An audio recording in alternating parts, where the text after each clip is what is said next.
Good morning, friends. Let's begin together with a prayer.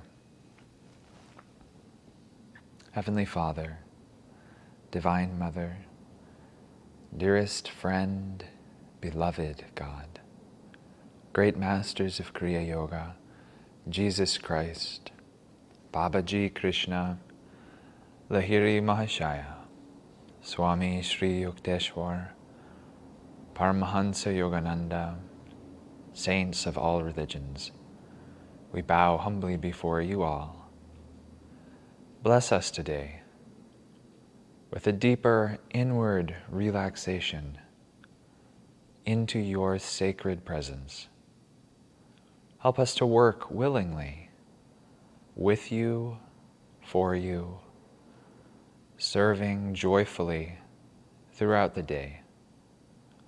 But help us also to retire into the cave of silence and devotion to worship Thee.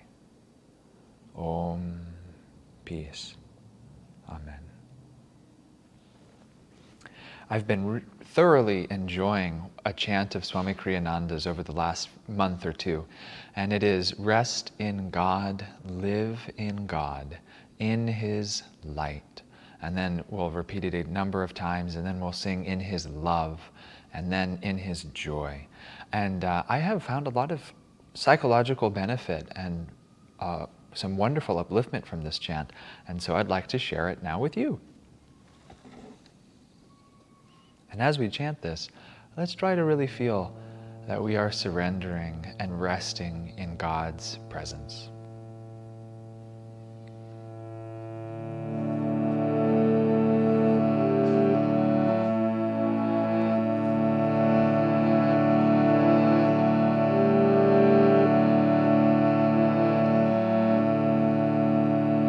Rest in God, live in God, in His light, in His light.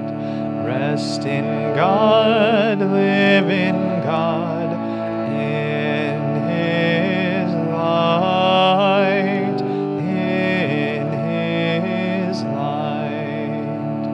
Rest in God, live in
And let's meditate together for just a moment, practicing, as Yogananda said, inward and upward relaxation.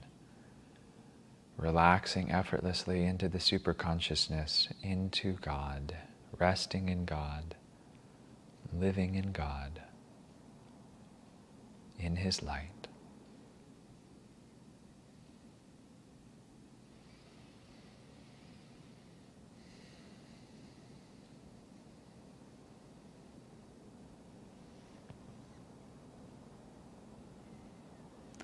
Om, peace. Amen.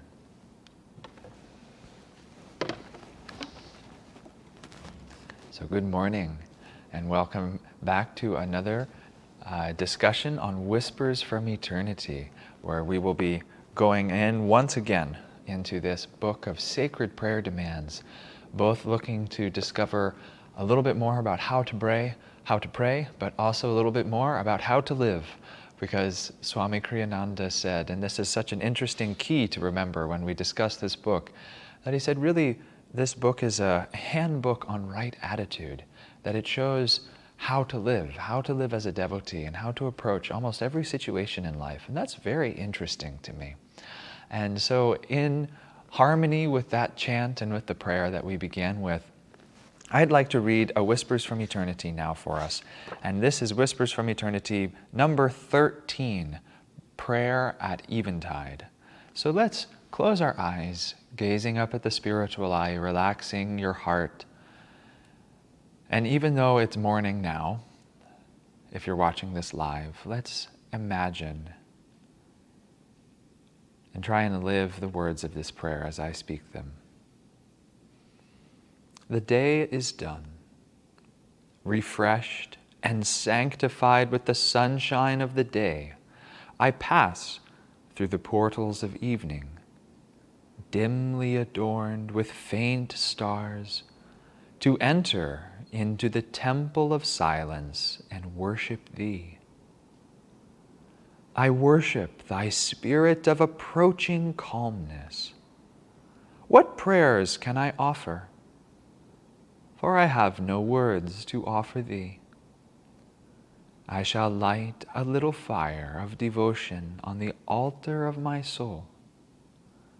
Will that light suffice to bring Thee into my dark temple, my dimly lighted temple, dark with my ignorance? Come, I crave, I yearn for Thee. Om. Peace. Amen. Isn't this a sweet prayer? There are many sentences, lines in it that open the heart and really have a sweetness to them. But it caught me, this prayer, for a number of reasons. Because in the different parts of the day, there are some very strong psychological archetypes implied. And interestingly, Yogananda plays with those and those attitudes and how we ought to relate to even every section of our day with these different prayers relating to the positions of the sun. That there is a prayer at dawn, which is a beautiful prayer, which we've gone over before in this series. And if you aren't familiar with it, I encourage you to go look at it. And it is a beautiful prayer of expanding light and enthusiasm to share inspiration and light and love with the whole world, which is very symbolically in tune with the dawning of the sun. And also, just if you pause and you tune back into the rhythm of nature, you can feel that hope, that new dawn, that new light, that new inspiration every morning when the sun rises, that the misdeeds of the past are washed away and are clean once again in that new slate of the light. And it's a beautiful prayer which I have tuned into and I have taken every morning. During my sort of morning ritual, I have often taken that prayer. And it's a wonderful way to begin the day and to set our attitudes appropriately. And then, so too, Yogananda wrote a prayer for the prayer at noon, which is when the sun symbolically, whether or not literally, depending on where you are in reference to the equator, when the sun is directly overhead. And that is the point when we are most busily, actively engaged in the material world, that we are serving, we are acting, we are participating, and hopefully we're doing it in a divine way. And so that prayer, the prayer at noon, is asking for strength, asking for power, asking for vitality, but also demanding that we not lose sight of God in the midst of our busy outward activity. And it's a perfect reminder for all of us, especially who live a busy outward life of service, perhaps. And it helps us keep our eye on the ball.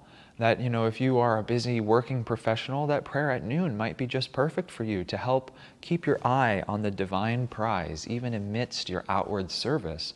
And it will transform that outward service into true karma yoga, which is a beautiful thing.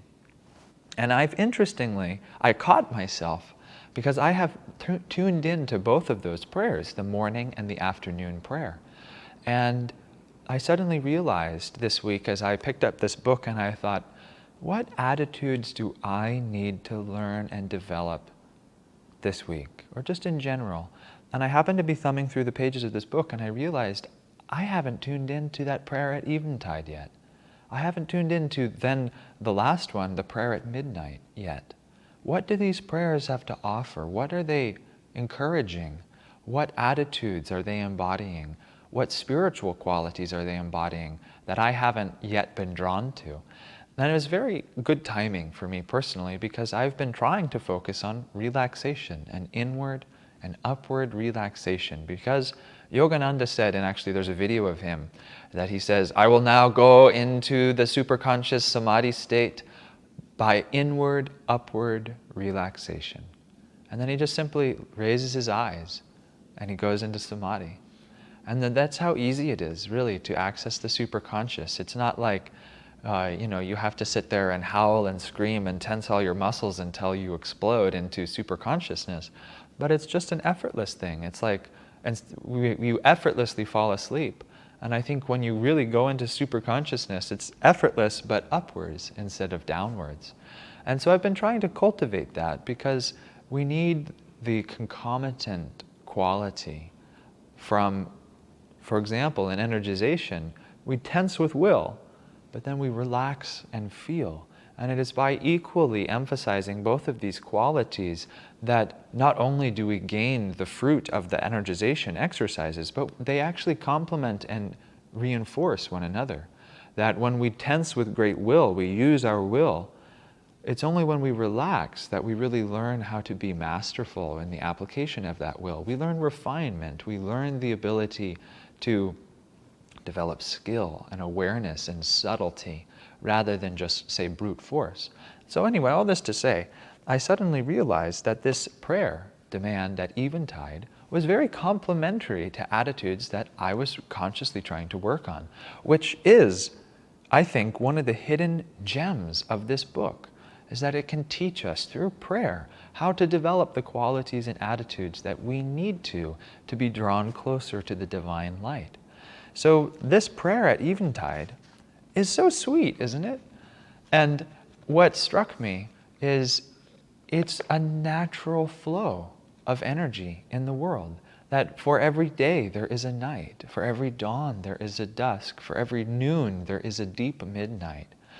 And sometimes in this Western world, where we are very much societally driven by outward success, by outward accomplishment, by wanting to have demonstrated our prowess in some definable way, even devotees can sometimes slip into defining their spiritual success in that way.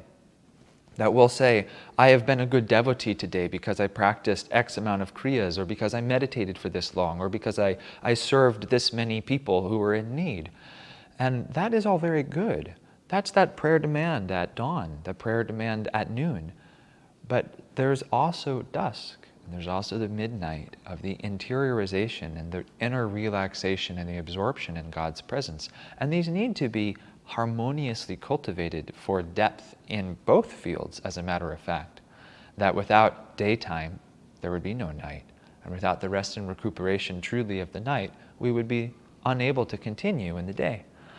So then what was amazing to me is I realized, like I was mentioning about the natural progression of the sun, we in this modern society, we live a little bit in defiance of natural rhythm.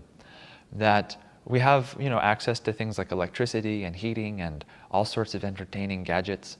That how many times in the last week have you noticed when the sun was setting? Or how many times have you recognized that the sun was rising?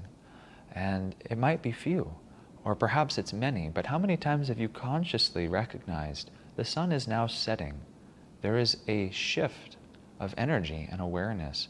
And we even subconsciously, this affects us deeply, that in the winter months, when the days are short, I find myself in December and January when it's dark at 6 p.m., I find myself, ready to curl up and go to sleep and call it a day, even though it's been rather short comparatively. And then in the summer months when the sun doesn't set till 9:30, or if you live in the northern parts of the world until very, very late, you feel like there's this constant outward energy. That the sun has power over our consciousness.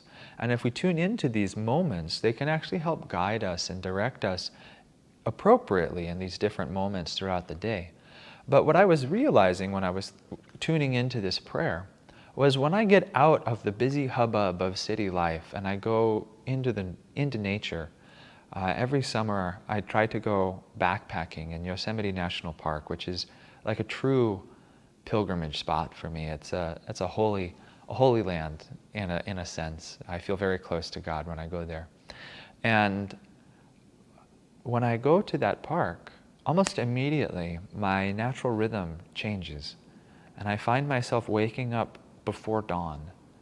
And I often get up, and just as the beginning of the wolf light is beginning to change the horizon, I'm up and I'm beginning my sadhana practices, and I usually am meditating as the sun peaks over that eastern horizon. And it's very inspiring. And there's a moment of deep stillness, this natural resting point between night and between day, when you can go deep into an inner experience. And this is why yogis recommend that we meditate at those different checkpoints of the sun, at dawn, high noon, eventide, and midnight. And so I've discovered that there is a natural rhythm when I get into nature, and that when the dawn rises, I set aside my worldly preoccupations and I meditate, and I tune into that light. I tune into that inner light. And then throughout the day, I am active, and I am energetic, and I am engaged in the world, and I am enjoying God in nature. But then when you're outside and you don't have all the stimulation of a hubbub of a material city and electronic lights and things like this, when the sun begins to set, there is a very natural interiorization of the energy. And very often out in those mountains, my family and I would go climb a nearby peak or go find some vantage point where we could watch the sunset. And there is a very natural relaxation from outer involvement. When you really watch the sunset, the day is done. That, just as it says in this prayer, refreshed and sanctified by the sunlight of the day. Now we are going into the temple of inner silence. And as you watch that sunset, you feel a completion rolling over the entirety of your outward day. And the stars begin to dance and twinkle in the dawn, in the night sky. And there is a natural interiorization that occurs at that time. And it's so sweet to recognize these rhythms naturally occurring in nature, and that they are very beneficial to us if we tune into them. And by tuning into them consciously, even in the midst of urban life, we can still feel those thin points in the veil and go deep into spirit. So I'd like to read this prayer again. The day is done, refreshed and sanctified with the sunshine of the day. I pass through the portals of evening, dimly adorned with faint stars, to enter into the temple of silence and worship Thee. I worship Thy spirit of approaching calmness. What prayers can I offer? For I have no words to offer Thee. I shall light a little fire of devotion on the altar of my soul. Will that light suffice to bring thee into my dark temple, my dimly lighted temple, dark with my ignorance? Come, I crave, I yearn for thee. It's really quite a sweet prayer. It's very touching to me. But there are a few lines that I have been trying to tune into, that how many times have we concluded our day of outward activity and responsibility and then sort of flung your body down, be it on a couch, on a chair, or on your bed at the end of the day, sort of like throwing a sack of potatoes down to the floor, like almost with a sigh and with a subconscious affirmation of defeat, or at long last getting to take a load off of your shoulders. But this attitude is so draining psychologically, whereas this prayer gives us the antidote to that, the antidote for true relaxation. Because when we relax in a downward, outward way, in a subconscious form, it's actually not very rejuvenating. It's rejuvenating on a lower level, and a physical level perhaps, but not so much on a psychological level. But here, this prayer says refreshed and sanctified with the sunshine of the day. Think about that at today when you finish your day. Think not that you're exhausted and spent and depleted and that you've run the gauntlet and at long last it's over, but think that you are refreshed and sanctified by the sunlight of the day, by God's blessings on your shoulders, and by your own true effort throughout the day, that you are refreshed by all of that and sanctified. And now, we are entering into the temple of silence to worship thee. I worship thy spirit of approaching calmness. Isn't that also sweet to think after such a busy, active outward day? Of course, all of us are yearning for that sense of deep calmness. And even just the thought that it might come will inspire a sense of worship in the heart, or at least it does for me. But then, this next line was one that touched me deeply. What prayers can I offer? For I have no words to offer thee. I sat with that for a while, and I tried to tune into the essential bhav, that vibration. What prayers can I offer? For I have no words to offer thee. Have you ever experienced, either in a romance or in any close relationship, that after you've put out some big energy together, be it on some project or even in some happy vacation-like day, just, going on some adventure. And like, I'll take the analogy of, like when I'm out backpacking with my friends or with my family, and, perhaps my brother and I go off, as we often do, and we hike some big, tall mountain peak, and it's very vigorous and outward, and, we laugh and we struggle and we strain, and then at the end of the day, after that outpouring of energy, have you ever had that moment when you're with a loved one after you've done something together like this? And there is a moment of deep intimacy that happens, but it's a silent intimacy, one that words feel superfluous to, that words actually feel it would demean the silent communion between the two of you, because you've already been through so much, you've done so much, and now we're just resting and enjoying one another's presence. And that nothing needs to be said, but we're just resting, integrating, experiencing, and enjoying that which has already been. And I've had this in a very human way many times with friends or with loved ones, that there is a sweetness that comes, that sometimes words just seem superfluous, or seem even that they would degrade the essence of the feeling. And sometimes just silent appreciation of the other, like sitting and watching a sunset together in silence. You share more sometimes in those moments. You share more sometimes in a silent exchange of vibration, or just in the still gazing into someone's eyes whom you love with a sense of deep love and affection. Sometimes that communicates more than a Shakespeare sonnet comparing thee to a summer's day. Isn't that so? Have you ever had those moments of deep, like silent communion with someone else? but we also can have that with God. What prayers can I offer thee? For I have no words. That after we have gone through the day, we have been busy with God, we've been active with God, we've used our will, as Master said, I will reason, I will will, and I will act. And we've asked God to guide thou our reason, will, and activity to the right path in everything. And now the day is done. Now we can exhale. We just get to rest in God. Live in God, in His light, in His love, in His joy. And just feel that silent communion, that silent love. And then, like Yogananda goes on to say, I shall light a little fire of devotion on the altar of my soul. That was not any carefully selected words, but just the fire of your love, the fire of your appreciation, of your devotion, of your sincere communion with the divine. Will that little light suffice to bring thee into my dark temple, my dimly lighted temple, dark with my ignorance? Come, I crave, I yearn for thee.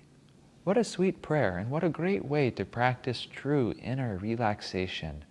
And this is the beginning of truly a self-fulfilling prophecy, or what do they call it, a closed circle of energy. That when we really learn to act with God, to live with God, and we also learn how to rest in God, then when we do rest truly in God in an inner upward way, in that sadhana, in the meditation, then it's not a chore, it's not a strain, but it is the most enjoyable thing of all. And then you'll find that when you wake the next day, you truly are refreshed, enthused, ready, eager to plunge once again into the fray with God at your side. And so I found that for myself just this week, that by trying to take this prayer every night as I finished my day, my daily activity, and tried to wind the vibration and the magnetism of my outward activity back again into my inner soul, that taking this prayer was very helpful for me in centrating all of that energy and helping to effortlessly offer it again at the altar of silence. And I've discovered that then the next day I woke up more authentically enthusiastic and refreshed, more willing, more desiring to put out tremendous energy with God once again, because it wasn't exhausting. It was actually helping lead me into a deeper inner stillness and inner silence. And so let's remember, inward, upward relaxation is perhaps one of the keys to uplifting our consciousness and to enjoying life.